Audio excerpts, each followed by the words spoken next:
بيت الخلافة قام يا خلاني،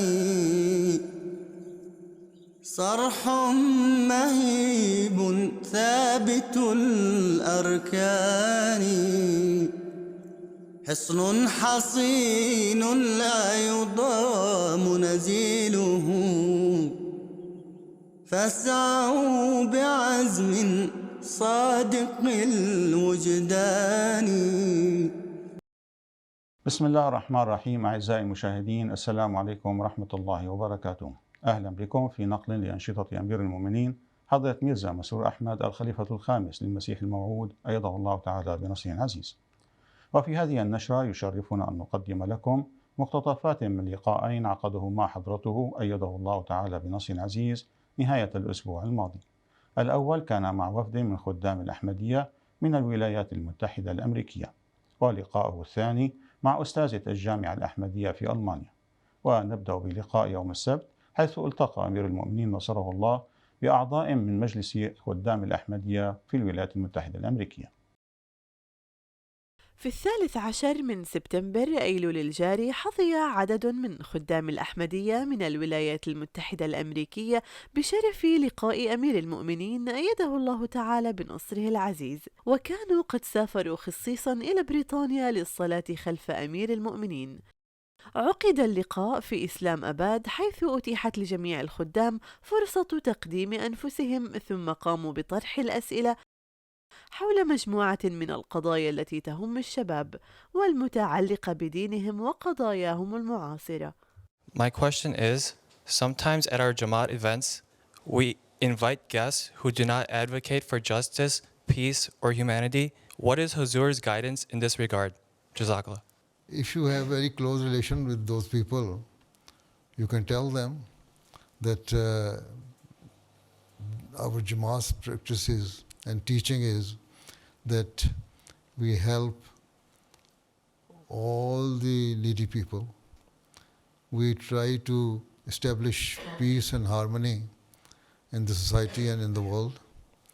And therefore, this is not only our slogan, but we want to apply it in our life, and we want to establish it in the world as well. And if they say no, then you should not call them in your functions. You see, we don't need any worldly help from these people, Ji. right? Ji. But if you know somebody who is speaking against Muslims, who is not respecting and honoring the rights of the people, then he should not be invited in any of our functions. You can inform the administration. If I come to know any person who is not establishing peace in the society or even disturbing it, then I normally ask the administration to never invite them. There have been so many occasions when we withdrew our invitation.